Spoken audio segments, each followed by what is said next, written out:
much. Good evening, members, and welcome to Governance and Business on Monday, the 2nd of November 2020. Thank you, Kirsty. Do we have any substitutes for this meeting? No, we've not received any substitutions or apologies, Chair. Thank you. Do we have everybody present? No, Councillor Baker's not in attendance, Chair. Okay, thank you very much. Okay, so item 2 on the agenda are members' interests. I'd like to remind members of the need to declare any disclosable pecuniary interests or other interests they might have in relation to the items included on this agenda. Thank you. And item 3 is admission of the public.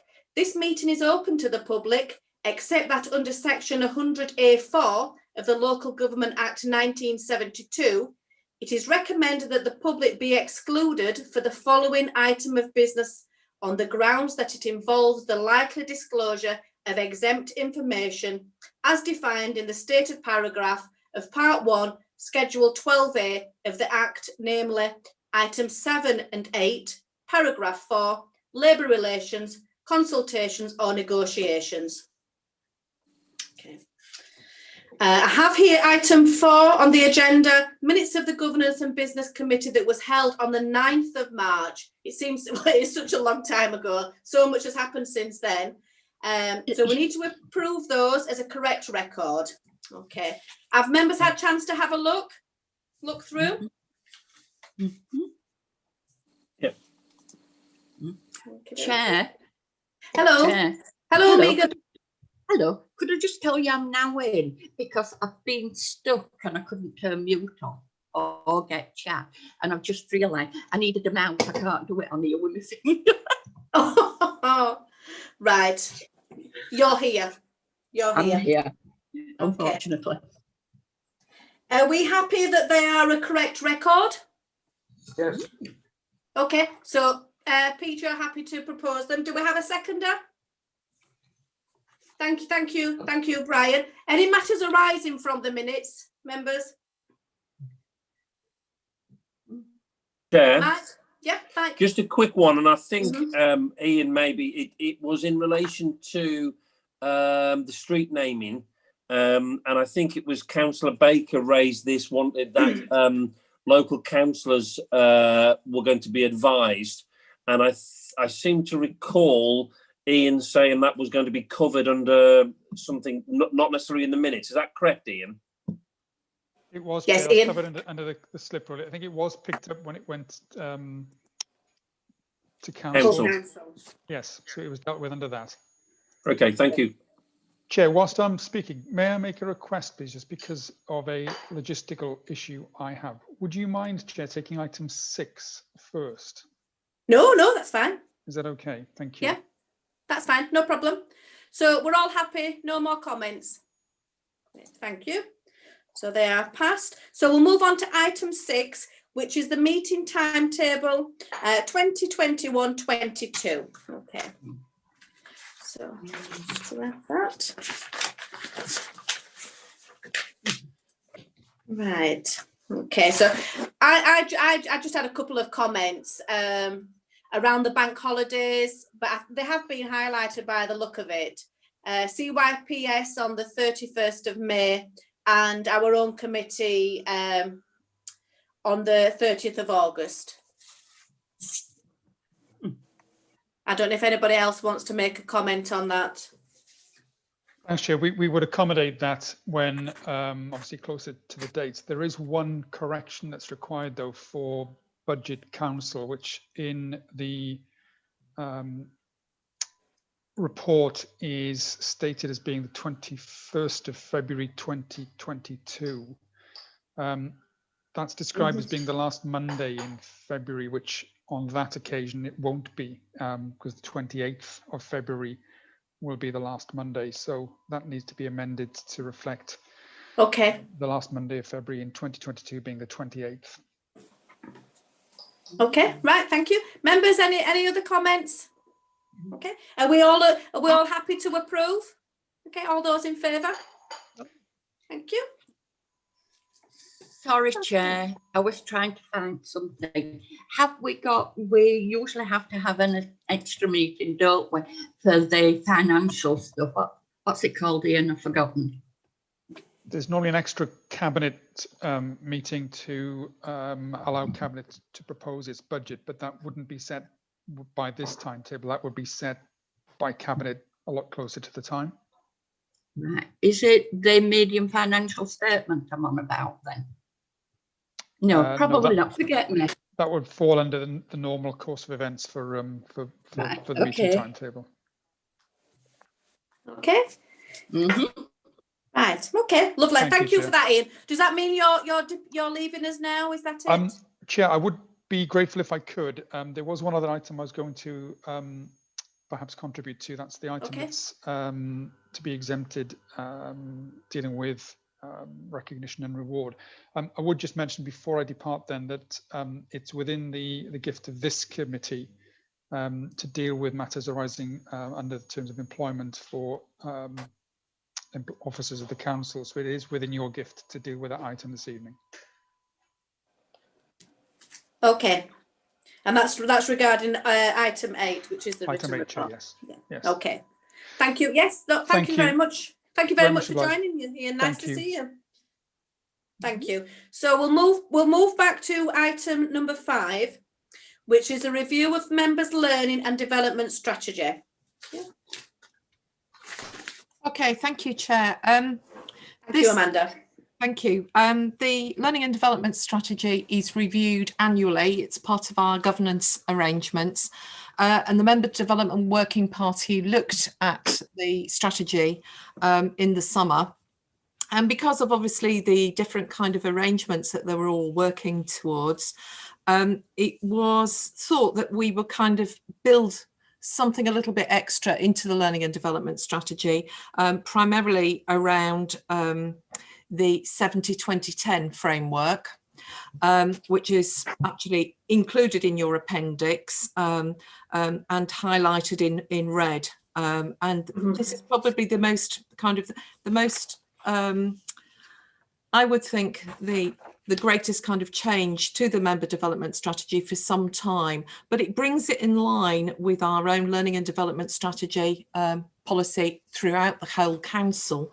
But it actually focuses perhaps and recognises some of the kind of the changes that councils are actually operating in terms of working towards this kind of framework in terms of their own learning. So 70% of the learning of councillors is practically on the job in many respects, dealing with the work in their own wards and undertaking work like that. And 20% in terms of relationships and working on kind of bodies such as obviously the scrutiny body in terms of getting involved in detailed learning reviews, detailed review works, and also the cabinet working parties. And probably the smaller amount comes to the kind of the 10% around formal development, such as workshops and other courses. I mean, for example, in the last few months, we've been doing quite a lot of virtual development. Obviously, we're not involved in the kind of the face-to-face development, but obviously that will add to that in the future. And there's also been quite a lot of online learning as well through e-learning and the Local Government Association webinars. So we thought it was probably a good opportunity to kind of put this and have this reflected in the learning and development strategy for members, recognising that we have changed the way that we undertake learning and development right the way through the council, but also recognising that learning and development is part and parcel of that kind of developing that learning culture. So the 70-20 model is kind of a reference, it's a framework that we use, and it's in there, and there's certainly a few other amendments that have happened, but the learning and development strategy for the members is primarily based on the Learning and Development Charter, which is organised right nationally, right the way through all the councils. But I'm happy to take any questions. Okay, thank you very much for that, Amanda. Thank you. Members, do you have any questions? You are all muted, so you'll need to unmute yourself before you speak. Anybody? Any comments? Comments or questions for Amanda? Megan, did I see your hand? Or Pete? Pete? Yeah, I just Thank wondered, Amanda, in terms of take up, how what is the take up of this learning? Is it most councils or some, or It's dependent. It's some. For example, we've probably had 8 or 9 come along to some sessions, probably 2. But this is what I'm trying to say in terms of the learning and development. It has to be more than just those formal training sessions. We've got some councillors who are new to particular panels. They may have one-to-one training with me. Some coaching sessions as well. So it's kind of broadening the amount of support that we're actually providing to councillors, so that we're not just relying on that kind of one session on corporate parenting. Maybe there could be other conversations going on around that. So that's the current position. On the formal training, it requires to build up quite some speed. Mm-hmm. what about, is most of this internal, self, from within the council? Yeah. It's not from exterior sources, so it's actually within, it's Well, done by myself or officers or whatever. Yes, it's primarily our learning and development strategies primarily, and our programme is mostly officers. If we require some additional support, obviously that will be kind of looked at, but most of the training, most of the learning and development is our own officers actually providing that. We do on occasion bring in people, for example, we're looking for Wicker to come in probably in the new year to talk about devolution, as that's been requested by the Member Development Working Party.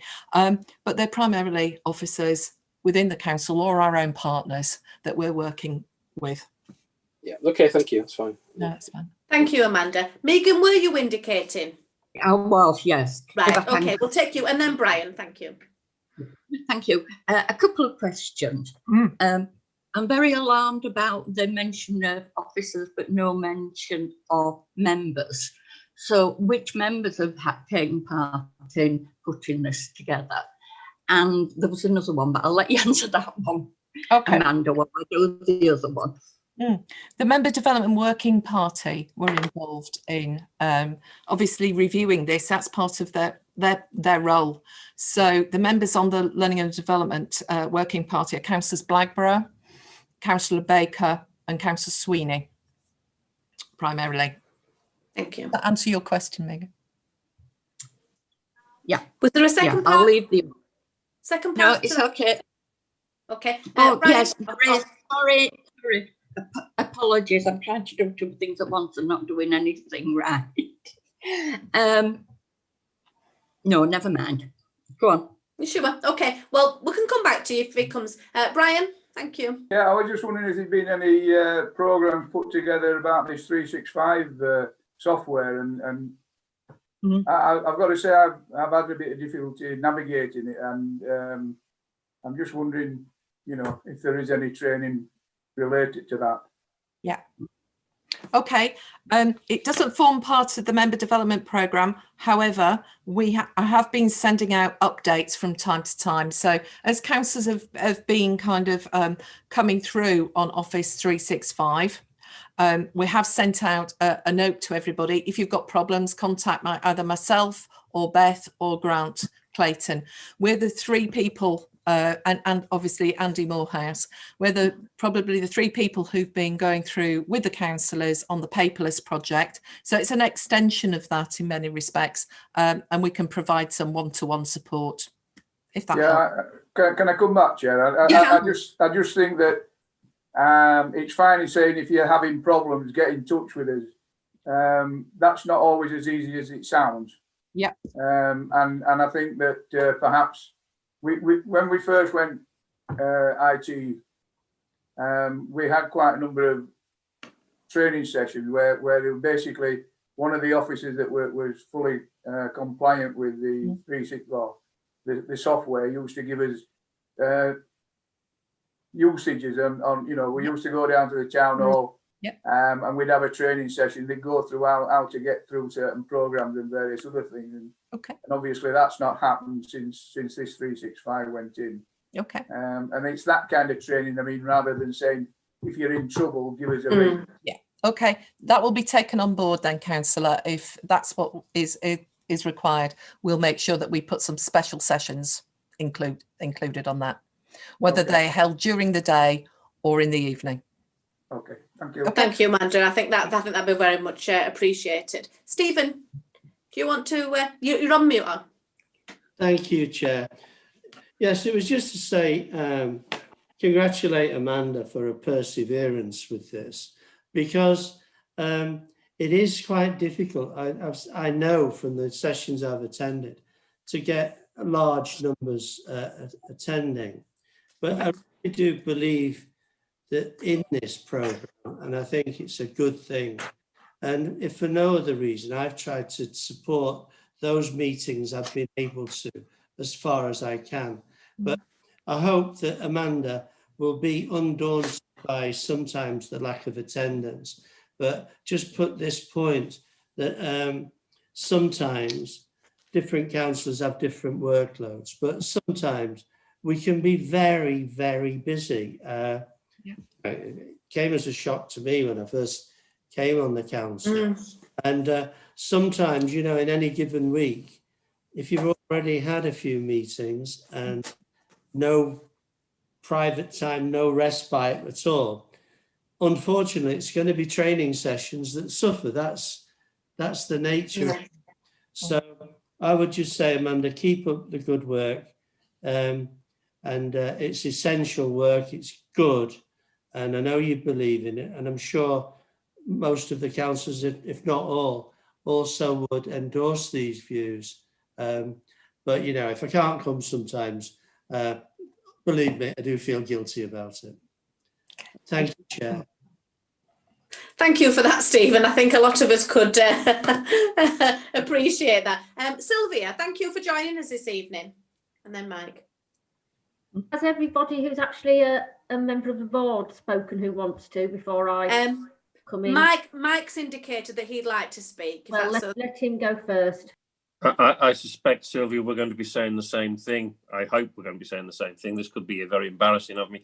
I just wanted to say, as newly elected last year, I think the program, the initiation program, was very useful, and I think Amanda runs a very good program on that basis to explain to new councillors what the role is, the workload that Stephen is absolutely spot on with. And I just want to echo Stephen's comments really on that basis. But I think as a new councillor last year, those first couple of months, it is daunting, and Amanda helps you through that process and transition. Thank you for that, Mike. Sylvia? Well, thank you for joining us. That is partly one of the things that I wanted to say, and that I was pleased to see that the additions indicate that it's not a rigid 70-20-10 structure, and that sometimes it will be more of one. And I think for new councillors on induction, it's absolutely crucial that it's very, very heavily weighted towards those structured sessions, because you don't know where to go otherwise. Also, in terms of learning from colleagues, I'd hope that there can be more perhaps emphasis on trying to ensure that new councillors do in fact get mentors, because I think that's a bit hit and miss, and can be left to the member to try and bully the mentor into mentoring. So when a lot of the emphasis is going to be on that kind of learning, I'd want that to be really a focus really on that. And yes, again, thank you very much, Amanda, because I do feel I think it's terrible that I would go to courses and that hardly anybody turns up. And I think that's a crying shame when you put all that effort in, and I appreciate everybody's busy. And if it's only going to be roughly 10% of the structured courses, then I would hope that members will do everything they can to ensure that they get to those courses and support them. So there, thank you. Those are my comments. Thank you, Sylvia. Megan, do you want to come back? No, I don't want to come back. I want to start again. Start again. Okay. Yeah. One of One of the problems that we've got is the council diary doesn't have anywhere near anything, everything in. And it would be really good. I don't know whether group meetings are in at the moment, but there are things like group meeting, ward forums and things that take councillors away from things that aren't necessarily council meetings. So Amanda can pick up the council meetings quite easily, can't you, on the calendar? It's the extra ones we slip in that then give her, well, I assume it gives a problem, does it, Amanda? Yeah, I thought it would. So we're not covering everything, and I don't know whether we can cover everything, but it would be worth looking at, I think. Can I Come back in? Yeah, absolutely. I have raised this because I know that the meeting diary does kind of shift a bit, and meetings kind of shift around, and a discussion that I've had with Democratic Services are hoping that we're going to make sure that that doesn't happen. But the issue about the group meetings, it would be really useful to have those group meetings in there. I can have a rough guess just before a council meeting when a group meeting is going to be held, but it is difficult. I always make sure those Mondays are kept free wherever possible. I think in the chat there was also a question that Councillor Swift raised. I don't think it was a question, it was just a comment. Would you want it was a comment? Yeah, you want me to comment on that? Okay, Chair.